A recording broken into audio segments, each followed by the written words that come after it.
안녕하세요, 한우 여러분. 오늘은 제가 머리 CT 찍을 일이 있어서 이 병원에 왔습니다.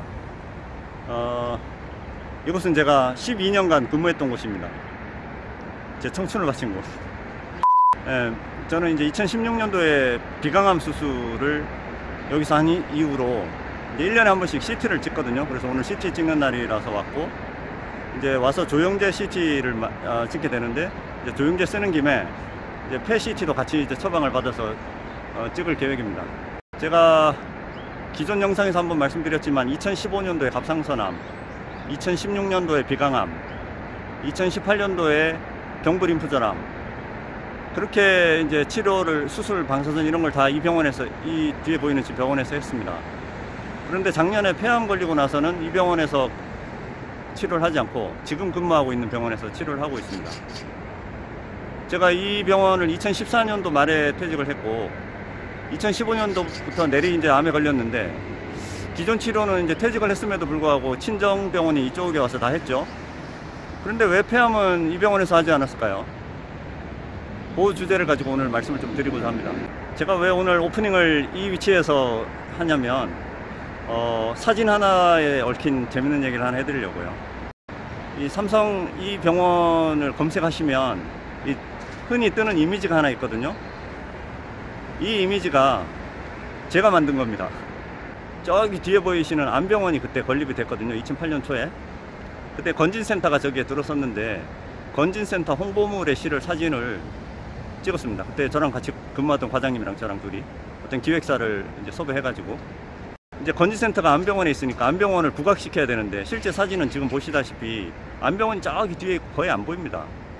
그래서 그래픽으로 그 암병원을 그 이미지에서는 엄청 키워놨습니다.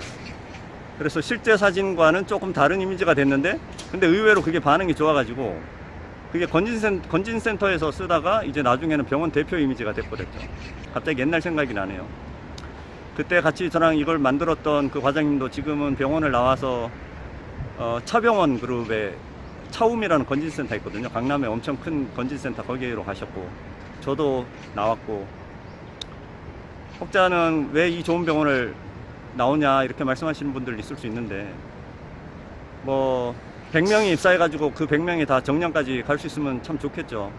근데 그게 그렇게 쉽지 않고, 그리고 이런 병원들은 엄청 살벌합니다. 경쟁이 심하고. 그래서 중간중간에 그렇게 다들 이직을 많이 하시죠. 네, CT를 찍고 왔습니다. 아까 말씀드린 대로 앞서의 3번의 암은 이제 삼성에서 치료를 했는데, 왜 폐암은 이제 지금 삼성에서 치료를 안 하고 지금 일하는 병원에서 했을까요? 그 이유를 한마디로 압축해서 말씀드리면, 살아남을 확률을 높이기 위해서입니다. 생존율을 높이기 위해서. 제가 2019년도에 진단받은 폐암은 그 기수로는 3기 B였습니다. 그런데 이제 이거를 조직검사를 바늘로 찔러서 해보니까 세포가 소세포 폐암이 나온 거죠. 그래서 그 당시에도 삼성에서 진료는 했었습니다. 그런데 수술이 불가능하다는 그 답을 들었고, 결국은 항암 치료하고 방사선밖에 없다. 그 얘기를 듣고 이제 주저없이 그냥 삼성에서 치료하는 것을 포기하고, 이제 군포에 있는 제가 다니는 병원에서 이제 치료를 시작하게 됐죠. 소세포 폐암의 5년 생존율은 10%가 안 됩니다. 제가 마지막으로 그 데이터를 본 게 6%였나 그랬거든요. 소세포 폐암의 그 5년 생존율이. 물론 그건 확장병기 때 얘기이긴 한데, 뭐 제한기라도 크게 다르진 않습니다. 10% 언저리인데, 100명이 이제 진단을 받으면 90명 이상이 5년 안에 사망한다는 그 얘기거든요. 그리고 실제로는 폐암 진단이 거의 3기 이상에서 많이 되기 때문에 거의 진단 후에 1년에서 1년 6개월 안에 거의 절반 정도가 사망하시는 것 같아요. 그 정도로 위중한 그 암인데 한시를 지체할 수도 없고, 그리고 중요한 것은 항암 치료하고 방사선 치료의 어떤 그 프로토콜이 삼성의료원이나 뭐 서울대병원이나 아산병원이나 이런 큰 병원들이나 아니면 지방에 있는 어떤 거점 병원들, 지방에도 대학병원들이 있잖아요. 그런 병원들이나 아니면 제가 근무하는 이런 특성화 전문 병원이나 다 거기서 거기입니다.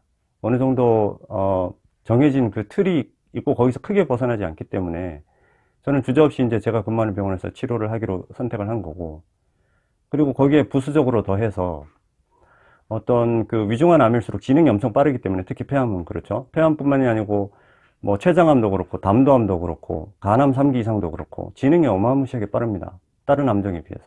그래서 예후가 안 좋은 거죠. 이게 진행이 빠른데, 그래서 진단받으면 모든 것을 다 쏟아부어서 총력전을 해야 되거든요. 그런데 이제 대학병원들, 큰 병원일수록 어떤 그 정해진 절차를 그냥 그 순서대로 그냥 진행을 하고, 그 다음에 내가 돈을 내서 뭐 면역항암제나 표적치료제나 이런 더 좋은 것을, 치료제를 쓰겠다 해도 그게 허락이 안 됩니다. 그리고 뭐 온열치료라든지 뭐 미술토 면역주사라든지 이런 통합보안요법도 이제 대학병원에서는 전혀 취급을 안 하죠. 제가 그때 진단 받았을 때 삼성에서 이제 두경부암 때부터 계속 미술토를 알고 있었으니까 미술토 얘기를 했더니 그 담당 교수님이 처음 듣는다고 하시더라고요, 미술토를. 제가 깜짝 놀랐습니다. 미술토가 그렇게 학술 논문도 많고 유럽에서 쓰인 지가 거의 100년이나 되는 그 약을 모르신다고 하니까 할 말이 없더라고요. 그렇습니다, 대학병원 치료는. 그런데 지금 제가 근무하는 병원에서는 그런 치료들을 다 받을 수 있고, 또 삼성에서 제가 3번의 암 치료를 받을 때 동료들의 도움을 많이 받았거든요. 그와 마찬가지로 지금 일하는 병원에서도 어떤 홈그라운드에 그런 장점이 있죠, 나름대로. 그래서 주저없이 이제 치료 선택을 할 수 있었고, 지금 제가 이제 진단받고 치료한 지 1년 3개월 됐거든요. 소세포 폐암 3기 폐암 3기 B였는데 지금 이제 소세포 폐암으로 제한기. 결론적으로 보면은 만족하고 있습니다, 치료 결과에. 지금 관해 상태를 작년 그때 처음에 이제 항암 치료하고 방사선 끝나고 한 7월 달이었나요? 그때 평가 이후로 완전관해 결론이 났고 지금까지도 유지가 되고 있고, 뭐 별다른 그게 없으니까요. 최근 들어서 그 종양표지자 수치 NSE라는 게 조금 올라서 요즘 예의주시하고 있긴 한데 아직까지는 그렇습니다. 제가 만약에 삼성에서 치료를 했다면 똑같이 항암 방사선을 했을 거예요. 그래서 만약에 거기서도 이제 관해 판정을 받았다면 이제 교수님께서 이렇게 얘기를 했을 겁니다. 몸 관리 잘 하시고 맛있는 거 드시고 몸에 좋은 거 드시고 2, 3개월마다 한 번씩 봅시다, 이렇게 됐을 거예요. 그 2, 3개월이 상당히 불안한 시기가 되겠죠. 나름대로 막 이것저것 또 해보려고 하고 했을 텐데, 이제 전문병원이나 특성화병원은 그런 프로그램들이 같이 되어 있는 경우가 많기 때문에 자연스럽게 그런 휴직이 없이 계속 유지 치료를 할 수가 있었고, 그리고 무엇보다 더 중요한 것은 그 렌비마나 옵디보 같은 면역 항암제, 표적 치료제 이런 거는 대학에서는 웬만해서는 허락을 안 해주거든요. 그 유전자 검사해가지고 해당되는 변이가 나오고 뭐 발현율이 나오고, 그리고 1차 치료 실패하고 뭐 2차에서 뭐 이런 조건들이 여러 가지가 있잖아요. 그런 것을 딱 지키려고 하는데 그런 거에 구애를 크게 받지 않고 면역 항암이나 표적 치료를 또 할 수가 있었고, 물론 이제 제가 쓴 옵디보는 소세포 폐암에 효과가 있다는 거는 크게 증명되지는 않았습니다.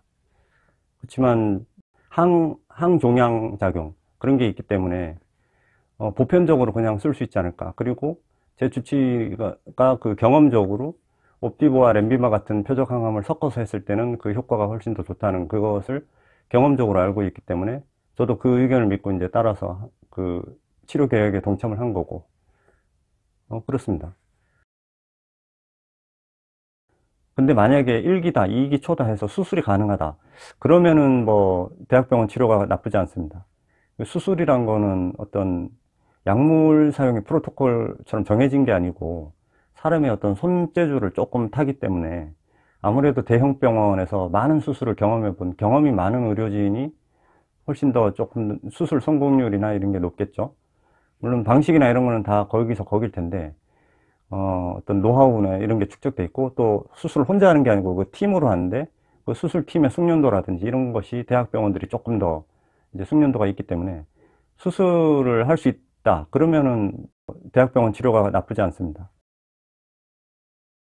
그럼 대학이 아니고 서울 쪽에 큰 병원들, 이런 병원 말고 지역에 있는 거점 병원이나 아니면은 저희 병원처럼 뭐 특성화 전문 병원이다 그러면은 그런 병원에서 하려고 그러는데 그럼 어떤 기준으로 좀 봐야 되냐, 그 병원이 괜찮은지 아닌지.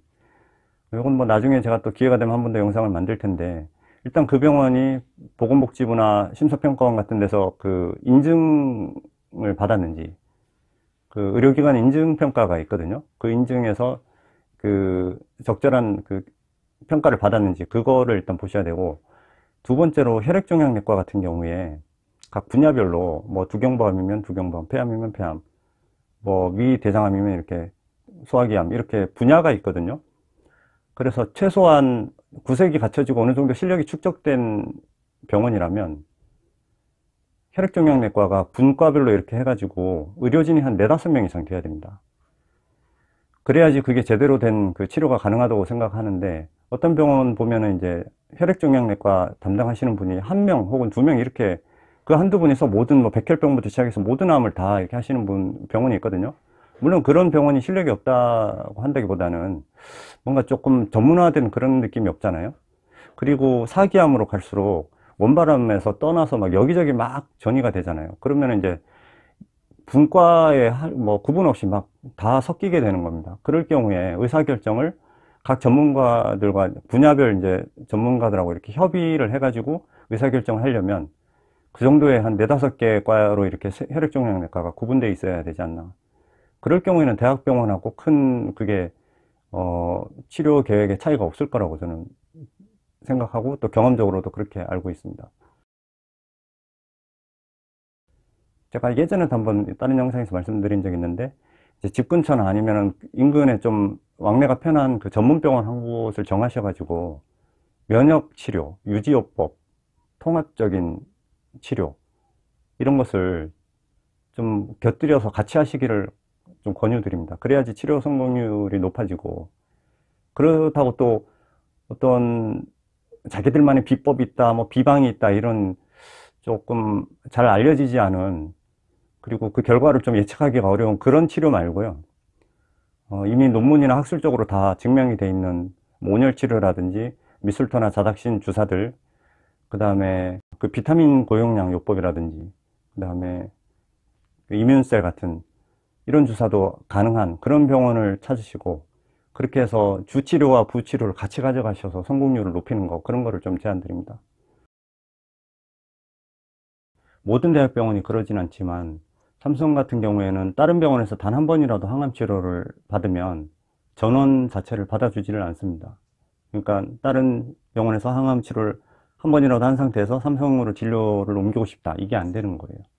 그래서 그런 거는 알고 계셔야 될 것 같고요. 물론 다른 대학병원들 중에서는 그게 가능한 병원도 얼마든지 있기 때문에 그건 좀 알아보셔야 되는 부분이고요. 그래서 오늘은 앞서 3번의 암은 삼성에서 했는데 폐암은 왜 하지 않나, 그거에 대해서 좀 짧게 말씀드렸는데, 지금 대학병원 치료나 아니면 전문병원 치료를 선택하실 때 신중하게 하시고, 뭐 또 환자분들이 가입되어 있는 카페 같은 거 있잖아요. 그런 데서도 정보를 많이 습득하셔서 최선의 그 결정을 하셨으면 좋겠습니다. 그럼 전 다음 시간에 뵙겠습니다. 감사합니다.